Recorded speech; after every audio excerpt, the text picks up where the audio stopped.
ദേവൂട്ടി നിന്നെ അസിസ്റ്റ് ചെയ്തോളും. എനിക്ക് ഒരു അസിസ്റ്റന്റിന്റെയും ആവശ്യമില്ല.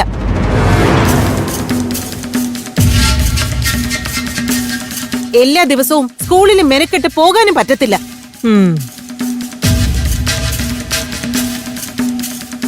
എങ്കിൽ പിന്നെ അതിന് താല്പര്യമുള്ളവരെ ആ ചുമതല ഏൽപ്പിക്കണം.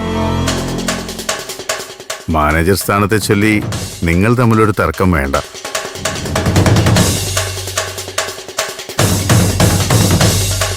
മാനേജർ പദവി അടുത്ത തലമുറയ്ക്ക് കൈമാറുന്നതുകൊണ്ട് കുഴപ്പമൊന്നുമില്ല.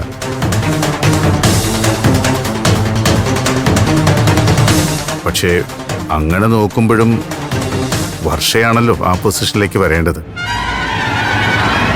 അതെങ്ങനെയാ ശരിയാവുക?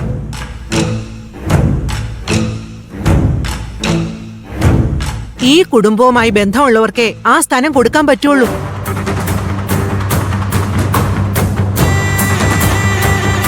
അതിന് വർഷയും ഈ ഫാമിലിയിലെ ഒരു മെമ്പറല്ലേ?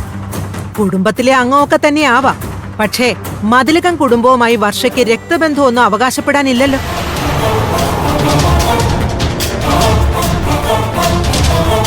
എന്റെ മകൻ വിവാഹം കഴിച്ച പെണ്ണായതുകൊണ്ടാ ശ്രീകല മാനേജർ പദവിയിൽ ഇരിക്കുന്നത്.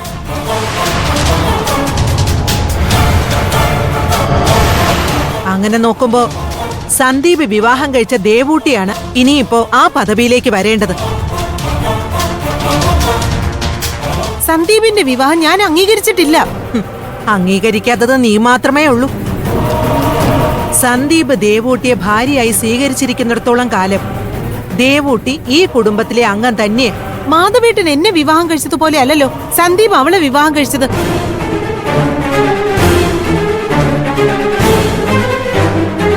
അത് ഞാൻ അംഗീകരിക്കാത്തിടത്തോളം കാലം ദേവൂട്ടിയെ ഈ കുടുംബത്തിലെ അംഗമായി ഞാൻ അംഗീകരിക്കില്ല. അങ്ങനെ പറഞ്ഞു പോവുകയാണെങ്കിലേ എന്റെ മകൻ മരിച്ചതോടെ നീ വേറെ വിവാഹം കഴിച്ചില്ലേ?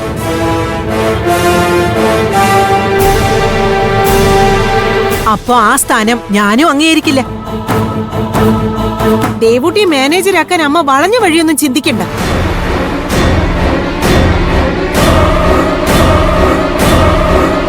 മാധവേട്ടന്റെ മരണശേഷം സ്കൂളിൽ ഞാനും തമ്പിയേട്ടനും വർഷയും സന്ദീപും അമ്മയും അടക്കം ഒരു ഡയറക്ടർ ബോർഡുണ്ട്.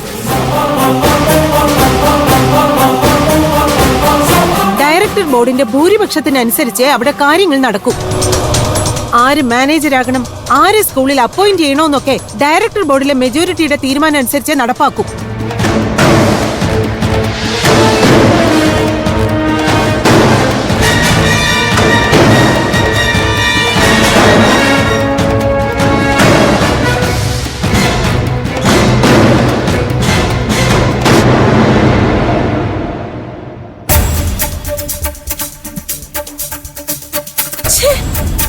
ഇത് ഭയങ്കര ഇൻസൾട്ട് ആയി പോയി.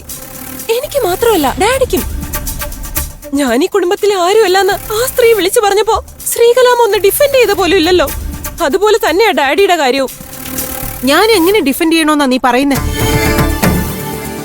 അമ്മ പറയുന്നതിനൊക്കെ ഞാൻ മറുപടി പറയാൻ നിന്നാലേ ഇവിടെ പലതും സംഭവിക്കും വർഷേ. പിന്നെ തമ്മിൽ മുഖത്ത് നോക്കാൻ പറ്റാത്ത പോലെ ആവും കാര്യങ്ങൾ. ശ്രീകലാമ ഇങ്ങനെ ഭയന്ന് പിന്മാറുന്നതാ അവർക്ക് ധൈര്യം നൽകുന്നത്. എന്നാലും എന്നെ മാനേജറാക്കാൻ പറ്റില്ലെന്നും ഈ കുടുംബത്തിലെ ആളല്ലെന്നും അവർ വലിയ വായില് വിളിച്ചു പറഞ്ഞപ്പോഴേ ശ്രീകലാമ ഒന്നും മിണ്ടാതെ കേട്ടോണ്ട് നിന്നല്ലോ. എനിക്ക് അതിലേ ഉള്ളു സങ്കടം. അവര് പറഞ്ഞത് സത്യമല്ലേ? നീയും നിന്റെ ഡാഡിയും ഈ കുടുംബത്തിലുള്ളവരുമായി രക്തബന്ധം ഇല്ലാത്തവരാ.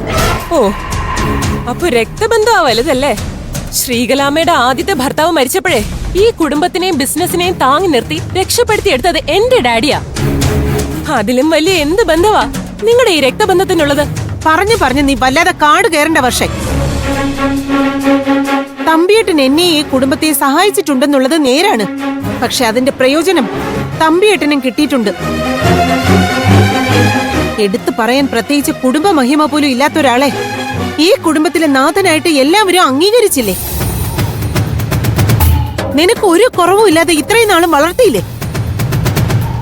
അതൊക്കെ ഡാഡിക്കും മോക്കും കിട്ടിയ ബോണസ് തന്നെയാ. കേട്ടില്ല ഡാഡി? ശ്രീകലാമെ മനസ്സുകൊണ്ടിപ്പോ അവരുടെ സൈഡാ.